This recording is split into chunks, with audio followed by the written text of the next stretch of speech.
자, 우리는 이대로 괜찮은 건가 이런 생각을 하면서 사실은 조금 더 깊이 들여다보게 되는데, 그 이유는 우리는 모두가 다 집을 짓는 사람들입니다.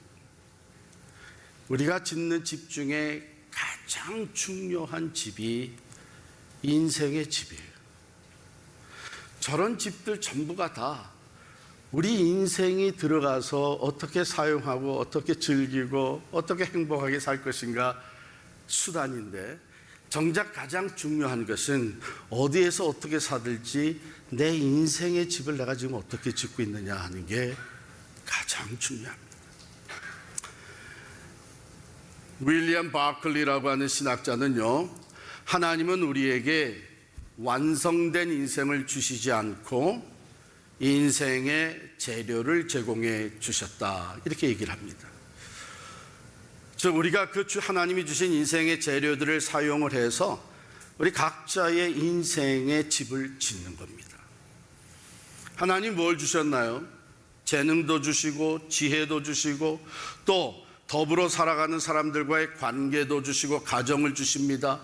능력도 주시고 배움도 허락하시고 물질도 주시죠. 그리고 은사도 주십니다. 직장에 가면 동료들이 있고, 교회 가면은 형제자매 성도들이 있고, 이런 더불어 살아가는 사람들도 다 있어서 우리가 인생의 집을 지어가는데 좋은 자료들입니다. 완성된 제품을 주시지 아니하고 이런 재료를 제공해 주신 하나님께서는 우리가 인생의 집을 지어갈 때에 우리에게 힘과 능력을 또한 허락하십니다. 근데 사람들 가운데는 하나님께서 주신 이 귀한 인생의 재료들을 가지고 우리의 삶 속에서 시시때때로 일어나는 인생의 폭풍과 홍수, 시련, 이거를 잘 견뎌낼 수 있는 집을 짓는 사람이 있는가 하면, 어떤 사람들은 인생의 폭풍과 홍수가 부딪혀올 때에 도저히 견디지 못해서 쓰러지는 인생의 집을 짓기도 합니다. 예수님 바로 오늘 그 말씀을 하시는 거예요. 그 말씀 중에 인생의 집을 짓는 것 중에 가장 중요한 것, 모든 건축공사에 가장 중요한 것이 뭡니까? 기초공사예요. 기초공사. 그래서 예수님께서는 그 기초를 반석 위에 짓는 자는 지혜로운 사람이다. 그런데 모래 위에 집을 지은 자는 어리석은 사람이다. 왜냐하면 바람이 불고 홍수가 일어나고 그 집에 부딪혀 올 때에 집이 무너진다는 거예요. 집이 무너진다는 것은 무슨 뜻입니까? 지금까지 살아온 우리 인생이 더 이상 견디지 못하고 쓰러지는 거예요. 우리가 주변에서 그런 사람들을 종종 보지 않습니까? 저는 참으로 지금도 생각할 때 너무나도 안타까운 것이 1992년 4월 29일 LA에서 4.29 폭동이 터졌고, 그때 저는 그 LA 지역에서 목회를 하고 있었습니다. 그러니까 피해를 입은 가정들을 많이 만났어요. 또 도움을 요청하는 가정들의 목소리를 많이 들었어요. 어떤 가정은요, 이민 와서 그렇게 피땀 흘려 세운 그 비즈니스가 그 폭동 가운데 그냥 잿더미가 돼버린 거예요. 미안한 얘기지만 우리가 어려운 이민 생활에서 인슈런스나 제대로 가지고 합니까? 하루아침에 다 잃어버린 거예요. 너무나 낙심이 되고 절망이 된 그 가장 남편은 그냥 집을 떠나버렸어. 몇 개월 동안 어디서 무엇을 하는지 알 수가 없는, 얼마나 허탈하고 절망적이면 그렇게 하겠어요. 그러나 또 곰곰이 생각해 보면 그 인생의 집은 지금까지 잘 버텨왔는지 모르지만 이 4.29 폭동이라는 이 시련 가서 더 이상 지탱하지 못하고 넘어진 거예요. 무너진 거예요. 그러나 그때에도 어떤 가정들은 꿋꿋이 이걸 잘 이겨나갔습니다. 특별히 우리 신앙을 가진 크리스찬 가정들은 그 어려움도 잘 극복하고 다시 회복하는 모습들을 제가 많이 보고 또 함께 기도했던 기억이 있습니다. 여러분들은 지금 어떤 인생의 집을 짓고 있습니까?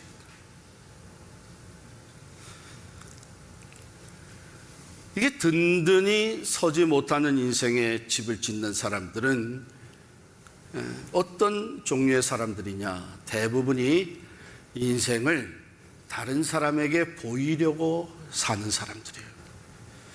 그러니까 타인지향적이 된 것이죠. 지나치게 다른 사람을 의식하면서 내 인생이 아니라 다른 사람의 인생을 따라 삽니다. 거기에는 종종 허영심과 허세가 따르게 되고요. 그리고 남보다 더 앞서서 더 많은 것을 소유하고 더 빨리 출세하고 더 쉽게 권력을 얻으려고 하는 욕심으로 인해서 때로는 거짓과 타협하고 불의한 방법을 동원하면서 명예와 부와 권력을 쌓아갑니다. 그러다가 인생의 시련이 들이닥칠 때에 숨겨졌던 것이 드러나게 될 때에 이 생의 궁극적인 가치보다는요, 대중적인 다른 사람들에게 칭찬받고 자랑하고 이런 외형적인 인생에 초점을 맞추고 살아갔던 사람들은 여지없이 그 인생이 무너집니다. 심지어는 한때는 온 나라를 다스리는 대통령의 자리에 있었던 사람도 자살을 하는 모습을 우리가 보지 않았습니다. 수많은 사람들의 인기를 끌었던 연예인이 스스로 생명을 끝내는 일들이 종종 있지 않습니까? 작은 시련도 견뎌내지 못하고 주저앉을 수밖에 없는 것은 기초를 든든히 닦은 것이 아니라 외모적인 것에, 보여지는 것에 초점을 두고 살았기 때문입니다. 그러나 지혜로운 자는, 이미 말씀드린 사람들이 모래 위에 집을 짓는 것 같다면 지혜로운 건축자는 반석 위에 인생의 집을 짓습니다. 이것은 먼저 내면을 다스리면서 인격을 형성해 가는데 초점을 두는 것이죠. 그래서 그들의 삶의 겉으로 보여지는 것은 그 내적 상태와 조화를 이루는 것을 우리는 발견하게 됩니다. 이런 사람들은 일시적인 것이 아니라 궁극적인 가치를 소중히 여기고 본질과 원리를 중요시하며 방법과 수단으로 인생을 살아가지는 않습니다. 그 기초가 원리와 본질에 있는 것이죠. 크리스찬들은 바로 그러한 사람들 중에서도 특별히 우리 인생의 목표를 영원한 하나님께 두고 살아가는 사람들이기 때문에 이 세상의 것이 아무리 흔들린다고 할지라도 꿋꿋이 서서 나갈 수 있는 사람들이 바로 우리 믿음을 가진 성도들입니다. 우리 성경에 보면 그런 사람들이 많이 소개가 되고 있어요. 어쩌면 그 대표적인 예로 요셉을 들 수가 있습니다. 요셉은 가정에서 사랑받는 아들이었습니다. 누구보다도 아버지의 사랑을 많이 받던 아들, 당연하게 다른 형제들의 시기와 질투의 대상이 되었죠. 얼마나 못마땅했으면 동생을 죽이려고까지 생각을 했을까요? 그런데 저는 그 동생을 죽이려고까지 생각했던 그 과정의 시점에 이르는 동안 가정에서 일하면서 형제들 사이에서 이 요셉이 얼마나 시달렸을까, 이런 생각을 해보게 되죠. 그것이 점점 쌓여서 결국은 형제들은 죽이려고 하다가 요셉을 노예로 팝니다. 그래서 애굽에 가서 살게 되는데, 여러분, 우리가 그냥 이민 가는 것도 힘든데 이게 노예로 팔려갔으니 얼마나 어려운 인생길이었겠어요. 거기서 잠시 인정을 받고 바로의 시위대장 집에서 총무의 역할을 하는 그런 인정을 받았지만 어느 날 갑자기 누명을 뒤집어 쓰고 감옥에 들어갑니다. 아니, 진상을 살펴보지도 않고 그 잘못된 자기 아내 얘기만 듣고 그렇게도 신임하고 모든 것을 맡겼던 자기 종 요셉을 감옥에 그냥 쳐둔다는 것은 사실 요셉으로서는 엄청난 배신감을 느낄 수밖에 없었죠. 억울함과. 그래서 감옥에 들어가서 이제 고독하게 어두운 가운데서 삶을 지내던 요셉. 그런데 우리가 잘 아는 대로 요셉은 흔들리질 않은 거예요. 환경이 변해도 그의 성실함은 여전했고요. 감옥에 들어가 앉아 있었지만 오히려 어쩌면은 그 가운데서 요셉은 자유인으로 살아가는 것 같은 그런 모습을 우리가 보게 됩니다. 왜 그럴까요? 그는 어디에서 무엇을 하고 어떤 상황에 처했든지 하나님이 나와 함께 하신다고 하는 확신이 있었던 거예요. 그의 인생의 기초는 하나님께 있었던 것입니다. 하나님이 내 삶의 주인이시고 나와 동행하시고 모든 복의 근원이 되신 분이 하나님이시라는 것을 너무나 잘 알 뿐만 아니라 그 믿음을 가졌던 요셉은요, 다른 사람들이 요셉을 해하려고 하면 할수록 형제건 또 보디바의 아내건 또 자기를 잠시 자기가 도와준데도 은혜 망덕했던 그 장관들이던 다른 사람들이 요셉에게 해를 끼치려고 하면 할수록요, 요셉은 더 성장하고 더 성숙해지고 더 명예를 얻게 되는 거예요. 결국은 그를 미워하던 형들까지도 용서하고 품습니다. 감옥에 들어갔던 그가 이제는 애굽의 총리 대신이 되어서 그 엄청난 기근 가운데 수많은 사람들의 생명을 구원하게 됩니다. 여러분, 여기서 우리가 이 영적 귀한 교훈을 갖게 되는데요, 이 반석 위에 집을 지은 사람들, 요셉과 같이 하나님이 내 인생의 기초가 되어 있는 사람들은요, 다른 사람들에게서부터 해를 당하고 어려운 환경을 경험하면 할수록 그 인격은 더 성장하고 성숙해져 가고 오히려 더 큰 영향력을 갖추는 사람으로 준비되어진다는 거예요. 자, 그러면 어떻게 우리가 그런 지혜로운 자가 되어서 반석 위에 집을 지어 인생의 시련과 또한 폭풍이 들이닥칠더라도 그 인생이 넘어지지 아니하고 꿋꿋이 세워져 갈 수 있느냐? 예수님의 해답은 너무나도 심플합니다. 모르겠어요. 세상 사이콜로지나 심리학이나 이런 걸 보게 되면 뭐 1 to 10에서 다양하게 나올 수 있는데, 물론 예수님의 답도 우리가 더 다양하게 예수님은 아주 심플하게 대답을 해 주십니다. 어떻게 해요? 나의 말을 듣고 행해라. 내 말을 듣고 행하는 자는 반석 위에 집을 짓는 지혜로운 사람이요, 내 말을 듣고 행치 아니하는 자는 모래 위에 집을 짓는 어리석은 사람이다.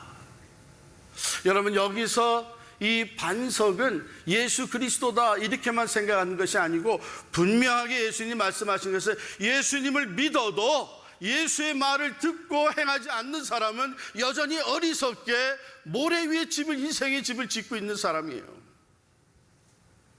나는 예수를 믿기 때문에 괜찮다. 물론 구원은 받을 수 있을지 모르지만 인생의 집은 여지없이 허물어지고 마는 거예요. 예수님 분명히 말씀하셨어요. 내 말을 듣고, 보세요, 반석 위에 집을 지은 지혜로운 사람도 모래 위에 집을 지은 어리석은 사람도 듣는 것은 다 같이 듣습니다. 그 차이는 어디 있냐? 반석 위에 집을 짓는 지혜로운 사람은 듣고 행동으로 옮기는 사람, 모래 위에 집을 짓는 사람은 듣기는 듣지만 그대로 행하지 않는 사람.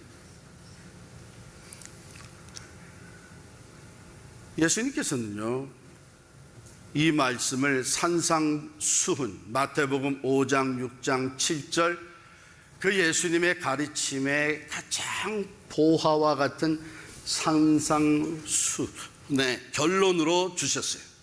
본문으로 돌아가면 24절에 그러므로 누구든지 나의 이 말을 듣고, 이 말은 그 앞에 마태복음 5장부터 얘기하신 산상수훈 전체거든요. 그러니까 여러분 마음을 푹 놓으시고 이제 제가 5장, 6장, 7장 내용을 다 말씀을 드릴 테니까 뭐 일찍 가시고자 하는 것은 이미 포기하세요.